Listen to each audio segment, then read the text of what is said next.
अमावस्या की आधी रात को उस गांव के कब्रिस्तान में दुल्हन के वेश में एक खूबसूरत लड़की कब्र के दूसरी तरफ मुंह करके बैठी थी और हाथ में चमेली के फूलों की माला घुमा रही थी। उस माला से चमेली के फूलों की मदहोश करने वाली खुशबू निकलकर घने धुएं में बदलकर पूरे गांव में छा रही थी। आइए स्वामी, आइए। मैं यहाँ आपकी ही राह देख रही हूँ।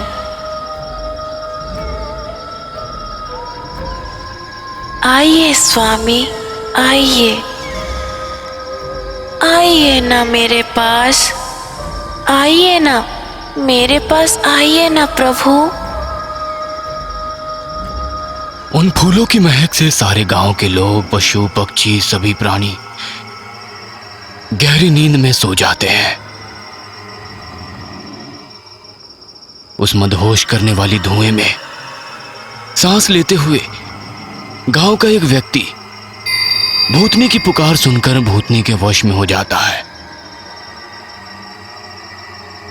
वह कब्रिस्तान में चलकर जाता है और भूतनी के पीछे खड़ा हो जाता है। भूतनी तुरंत माला फेरना बंद करके पीछे मुड़कर देखती है और भयानक तरीके से हंसती है।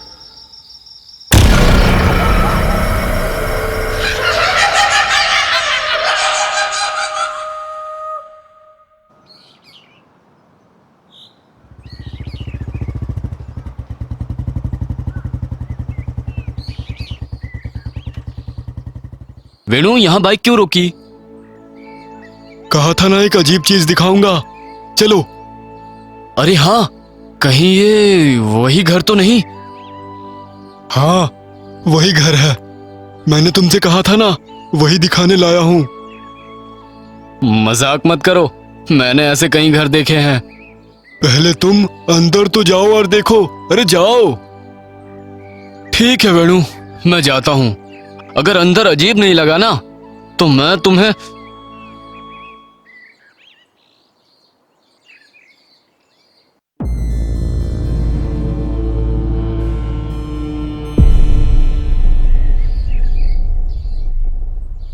अरे शेनू, क्या तुमने देखा?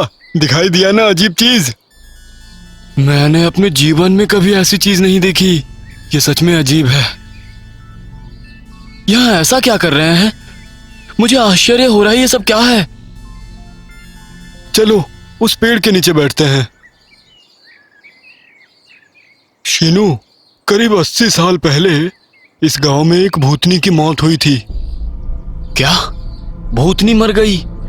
अगर कोई मरता है तभी तो वो भूत बनता है। अजीब है, भूत का मरना। इस कस्बे का नाम कपोतपुर है। कपोत यानी कबूतर। कुछ साल पहले इस गांव के अंदर बहुत ज्यादा कबूतर रहते थे, इसलिए इस गांव का नाम कपोतपुर पड़ा। हाँ हाँ, मैं जानता हूँ ना, कबूतर बहुत ऊंची उड़ान भर सकते हैं। यहाँ तक कि वो 25 मील दूर स्थित चीजों को भी देख सकते हैं। हाँ शेनू। आखिर हुआ क्या है? यहाँ कबूतर की पूजा क्यों की जा रही है? कबूतर के सिर वाला आदमी कौन है, मुझे बताओ तो। कई साल पहले एक अमावस्या के अगले दिन सुबह हो रही थी। कोई जोर से रो रहा था। सभी अपने घरों से डरे हुए बाहर निकले। तभी उन्होंने ध्यान दिया, दूर एक घर में एक बूढ़ी के जोर से रोने की आवाज सुनाई दे रही थी।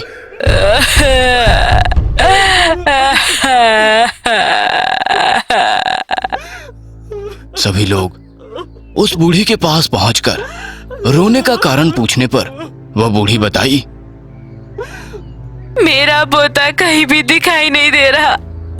पता नहीं मेरा लाल कहाँ चला गया होगा, उसका क्या हुआ होगा। दीदी, डरने की बात नहीं है, हम आपके पोते को ढूंढ लेंगे। चलो खोजते हैं। ग्राम प्रधान वीरैया के साथ कुछ ग्रामीण पूरे गांव में खोजने लगे।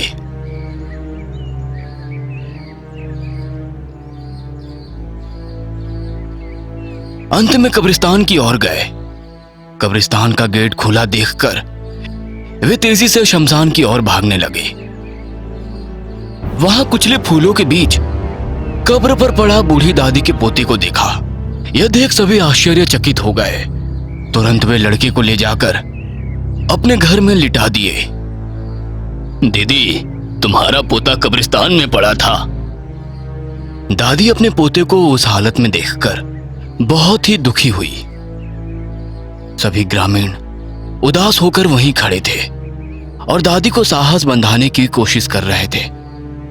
वीरैया दादी के बगल में बैठकर दादी से बोलने लगा, आखिर गांव में क्या हो रहा है? हर अमावस्या के दिन आधी रात के बाद किसी न किसी घर का कोई ना कोई सोया हुआ आदमी अनजाने में नींद में चलकर कब्रिस्तान पहुंच जाता है और दूसरे दिन कब्रिस्तान पर पाया जाता है। फिर कुछ ही दिनों में लाइलाज बीमारी से मर जाना। पता नहीं, मुझे तो कुछ भी समझ में नहीं आ रहा है। साहब, आप ही कोई हल निकाल सकते हैं। अब तक बहुत से लोग मर चुके हैं। हम सभी बहुत डरे हुए हैं। कहीं ये सब किसी भूत प्रेत का काम तो नहीं? भूत प्रेत कुछ नहीं होता। मेरी बात सुनिए। अब से इस गांव में किसी के साथ भी मैं ऐसा होने नहीं दूंगा। मैं तुरंत मुनि मंडली जाकर इस समस्या का हल ढूंढ कर ही वापस आऊंगा। आप सभी लोग मेरी बात सुनकर बिना डरे अपने घरों में ही रहिए। वीरैया की बात सुनकर सभी अपने अपने घरों को चले जाते हैं। वीरैया एक मोटरसाइकिल पर मुनि मंडली गांव को निकल जाता है और एक स्वामी के आश्रम में पहुंचता है। स्वामी जी, आप अच्छे हैं ना? कैसे हो वीरैया? आज इधर कैसे? हर अमावस्या की रात होने वाली अराजकता के बारे में विस्तार रूप से बताया। स्वामी जी, हमारे सभी गांव वाले भूत प्रेत का काम है सोचकर डर रहे हैं। आखिर रात को क्या होता है ये जानने की मैंने बहुत कोशिश की, लेकिन उस रात को जिस किसी व्यक्ति के साथ ये होता है उसे दूसरे दिन ये सब याद नहीं रहता। स्वामी जी, अब आप ही बचा सकते हैं। वीरैया, इधर आओ, आकर उस पर बैठो। तुम्हारे गांव में क्या हुआ था तुम्हें सपने में दिखाऊंगा। डरना नहीं।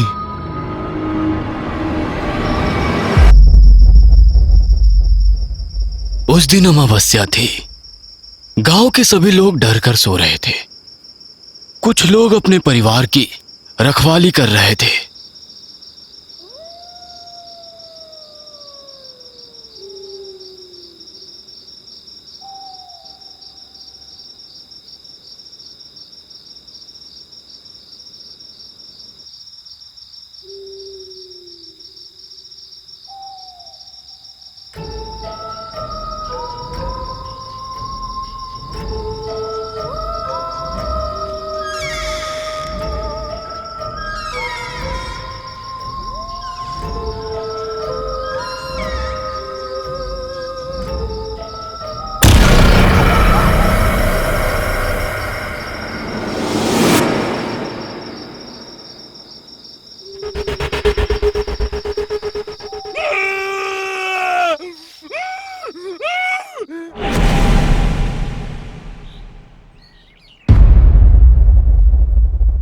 स्वामी जी, मुझे बहुत डर लग रहा है।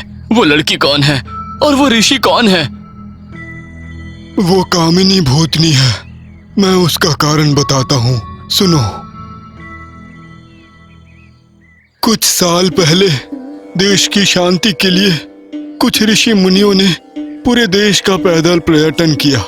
इस तरह वे घूमते घूमते तुम्हारे गांव कपोतपुर आ पहुंचे। ऋषि वहां कबूतरों को बहुत ही प्यार से दाना खिलाते समय उस गांव की कोमली नाम की एक लड़की को उसकी सुंदरता देखकर ऋषि से प्यार हो जाता है। तुरंत कागज के टुकड़े पर अपना प्यार लिख कर देती है। ऋषि कागज को फाड़ देता है और बिना ध्यान दिए ही वहां से निकल जाता है। उसी दिन शाम को कोमली फिर से ऋषि के पास आती है। ऋषि उस लड़की पर बिना ध्यान दिए अपनी पूजा की सामग्री एकत्रित करता है। आप बहुत खूबसूरत हैं, पर अपनी उम्र ऐसे बर्बाद क्यों कर रहे हैं? मुझसे शादी कर लीजिए। देखो कोमली, मैं एक सन्यासी हूँ। मुझे शादी, बच्चे, घर, संसार इन सब से कोई मतलब नहीं है। फिर कभी मेरे पीछे मत आना, चले जाओ। ये कहते हुए ऋषि वहां से चले जाते हैं। अगले दिन कोमली को खबर मिलती है कि ऋषि गांव छोड़कर जा रहे हैं। तब वो फिर से ऋषि के पास जाती है। कोमली, जरा हटो, ऋषि लोग आ रहे हैं। तुरंत कोमली उठकर उस ऋषि के पांव पकड़ लेती है। सभी गांव वाले गुस्से में कोमली को बहुत डांटते हैं। रुकिए रुकिए, गुस्सा मत कीजिए। कोमली, देश की शांति के लिए अपने गुरुजी के आदेश पर हर गांव जाकर हम भिक्षा मांगने वाले हैं। तुम अपने लायक किसी अच्छे लड़के से शादी करो और सुखपूर्वक जीवन बिताओ। मैं आपको बहुत चाहती हूँ, आपके बिना नहीं रह सकती। कोमली, मुझे जो कहना था मैंने कह दिया। अब मेरे पैर छोड़ो, हमारे पास समय नहीं है। हम साधु हैं, संसार से कोई मतलब नहीं है। पैर छोड़ो। शादी करने की कोई जरूरत नहीं, पर मैं फिर भी आपके साथ रहूंगी। आप बस मेरे हो। छी, दुष्ट पापिन, मुझे छोड़ो। ऋषि कोमली को दुत्कार कर आगे बढ़ जाते हैं। कुछ ग्रामीण कोमली को छी छी भी कहते हैं और कुछ लोग उस पर हंसते हैं, तो कुछ लोग उससे घृणा करके उसे बगल में ढकेलकर ऋषियों के साथ गांव के शहर तक जाते हैं।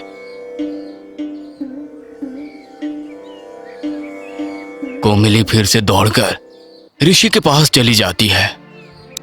मुझे एक वरदान दीजिए ऋषि। मेरे से प्यार और विवाह के सिवा कुछ भी मांगो। पर पहले आप अपने गुरुजी की कसम लीजिए, आप ना नहीं करेंगे। मैं अपने गुरु की कसम खाता हूँ। मेरे से प्यार और विवाह के सिवा कुछ भी मांगो, मैं तुम्हें दूंगा। मनुष्य के हाथों से या किसी भी हथियार से, ना ही किसी जानवर से मेरी मृत्यु होनी चाहिए। तथास्तु। कोमली तुरंत ऋषि को कसकर पकड़ लेती है और उसे मौत की घाट उतार देती है। बाकी ऋषि एक दूसरे का हाथ पकड़ते हैं और मंत्र पढ़ते हुए कोमली को वश में करके बगल में मौजूद कब्रिस्तान में ले जाकर फेंक देते हैं।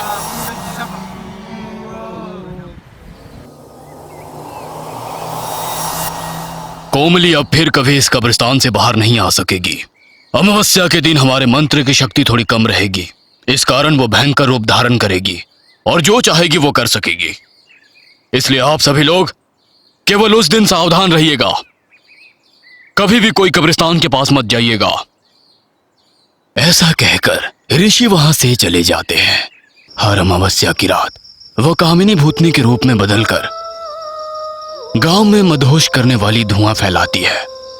उस खुशबू के कारण मदहोश होने वाले आदमियों को अपने वश में कर लेती है और अपने पसंदीदा ऋषि के रूप में बदलकर अपनी इच्छा पूरी करती है।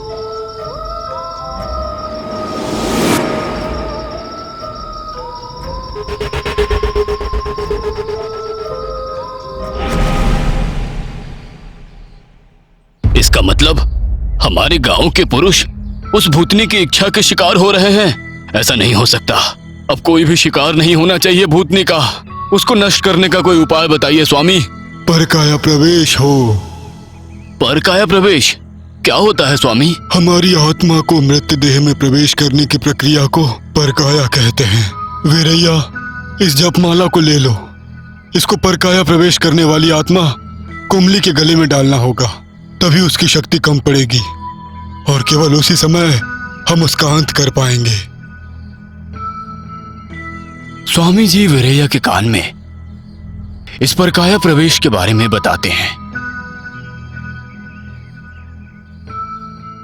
फिर वीरैया वापस अपने गांव को जाते समय मार्ग में एक मृत कबूतर के शरीर को देखता है। उस कबूतर को वो अपने साथ ले जाता है। वीरैया के अपने गांव में प्रवेश करते ही गांव के सभी लोग उसके इर्द गिर्द इकट्ठे होकर बड़ी बेसब्री से वीरैया की बात सुनने का इंतजार करते हैं। डरिए मत, अमावस्या को गांव की पीड़ा हमेशा के लिए खत्म हो जाएगी। आप लोग शांत रहिए। वीरैया उस कोमली के बारे में गांव वालों को बताकर सबको डराना नहीं चाहता था। आखिरकार अमावस्या की रात आ गई। सभी लोग हमेशा की तरह डर कर अपने घरों में थे, लेकिन वीरैया सामने कबूतर को रखकर परकाया प्रवेश की तैयारी कर रहा था। और वहां कब्रिस्तान में कोमली चमेली के फूलों की माला घुमा रही थी। उस मदहोश करने वाली धुआं गांव की तरफ आते ही वीरैया को स्वामी जी की बातें याद आ गई। वीरैया, उस मदहोश करने वाले सुगंध व धुआं पूरे गांव में फैलने से पहले जो मंत्र मैंने तुमको बताया था उसे पढ़ो और जल्दी से परकाया में प्रवेश करो। केवल 5 मिनट ही तुम उस धुआं से बच सकते हो। इसी समय के अंदर तुम्हें परकाया में प्रवेश करना होगा और कोमली के गले में जपमाला डालना होगा। स्वामी द्वारा दी गई माला को मृत कबूतर के गले में डालकर परकाया प्रवेश मंत्र पढ़ते हुए वीरैया अपनी आत्मा को बाहर बुलाता है। तुरंत वीरैया की आत्मा उसके हाथ में मौजूद कबूतर के अंदर परकाया प्रवेश करती है। मरा हुआ कबूतर हिलने लगता है और कबूतर धुएं से ऊपर उठकर कब्रिस्तान की तरफ उड़ जाता है। वहां गांव के सभी लोग उस धुएं में बेहोश रहते हैं। एक आदमी घर का दरवाजा खोलकर बाहर आकर कब्रिस्तान की तरफ चलने लगता है।